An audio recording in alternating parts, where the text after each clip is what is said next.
everybody, how you doing? Jamie and back at you again this Motivated Friday. I hope everybody's doing well this June 25th, that you're in a good place, in a safe space. I hope that you enjoyed our conversation as we kicked off the discussion on pride last week, making sure that you understand the good side of pride as we talk about pride during this LGBTQ month. You get it? You see the connection? I hope you do. If you didn't get a chance to go check it out, please do.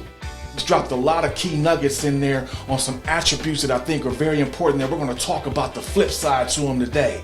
But before we get into that, we got to make sure we always give our props to ExecuStyle for their lovely mask apparel creations that they're presenting and showcasing here with their July 4th kickoff of the summer lineup. Be on the lookout. They got some great promotions coming up. You see, I'm rocking this pink right here. Not everybody could pull pink off in this fashion. You know how we do it here on Motivated Matters.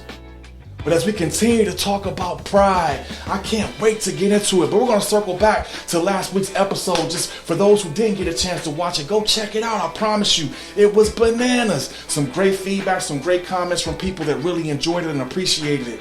We talked about 3 attributes that we're going to continue to talk about today. But before we talk about those, we also talked about Dr. Seltzer. Dr. Seltzer talked about the good and the bad that comes with pride. It's a double-edged sword, right? One side of the sword is good and not harmful. The other side of the sword can cut you like a knife to the point where your friendships and relationships are irreparable. We also talked about the emotional funnel so that you can see where pride falls in the grand scheme of things. And it's on the lower levels of your emotional frequencies when you're operating in a good, abundant space. We also talked about how close pride is to fear and control and that a lot of low-lying levels that you should be operating at that you need to stay away from. So we're going to talk about pride on the flip side today. We're going to talk about, has pride ever gotten your way? Has your pride ever gotten your way? If you can't even admit it, that's a clear thinking that maybe it has. I know for me personally, pride has gotten in the way many times, be it love, be it friendships, be it relationships, be it family, be it opportunities, things that I just thought I was too good for or wasn't good enough for me, should I say.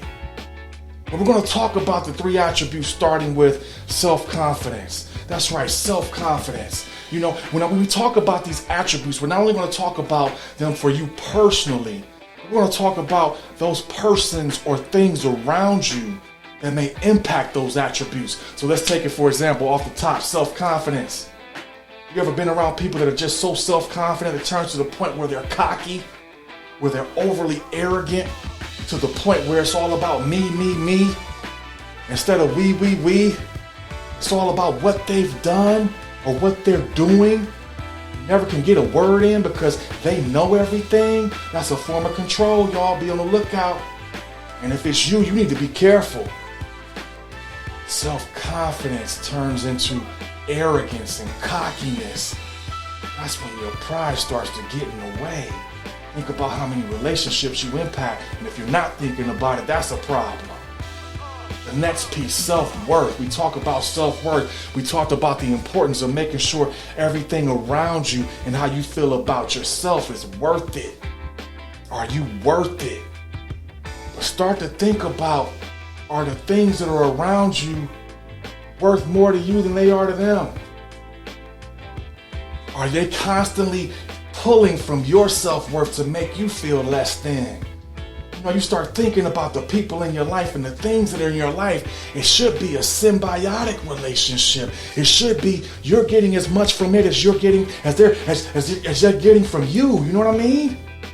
Think about those friendships that are constantly taking, those zombies, those friendships that are constantly pulling from you, taking from your self-worth, making you feel less than. That's one side of it. The other side of it, that borderline deals with the same thing as cockiness, is you think so highly of yourself. Can't nobody do no wrong. You can't nobody do nothing right. It's all about you all the time. The most menial task, you make it seem as though it's like something that's amazing. You took the trash out today. You made your bed. So what? That means that you're lacking in a certain area. When you start looking at these things, they're all connected to your childhood. I can't tell you enough. There's something that you were lacking in your childhood. to make it seem as though you feel worthy, but you're really not. You really got some things you still got to work on inside of you. Again, letting your pride get in the way. And people think that you're more than you really are. And last but not least, self-love. We talked about the importance of self-love, loving yourself. But I want you to make sure you're careful with that too. It's one thing to be in love with yourself, but it's also one thing to be in love with others. To make sure that it's not just about you. Because at the end of the day, as much as you think it is, it ain't. It's about what love can you give to others? What are you investing in others? What are you giving back to others? What are you doing to help someone else out? You know, all these things circle around one key thing, and that's you being humble. That's you being humble. You know how you deal with not letting pride get in the way? Humility, being humble. It talks about in the Bible all the time about those that are too proud are going to fall. But those that remain humble will prevail. Arrogance, all those things we just talked about. Humility, humility, humility. That's how you address pride when it starts to go left on you. Check yourself. Check yourself. Don't be too proud. I hope that you've enjoyed this time today. I hope you got as much from it as I did. And I hope that you're taking some nuggets to make sure that you don't let your pride get in the way, y'all, because it can creep up on you. I can't wait to see you again. I hope you've enjoyed today. I hope you have a wonderful weekend. But you make sure that you don't let your pride get in the way. Enjoy the rest of this LGBTQ month. Can't wait to see you during the month of July as we kickstart the next quarter and making sure that you get the best out of the rest of this year. I look forward to seeing you again. Take care, everybody. Have a good one.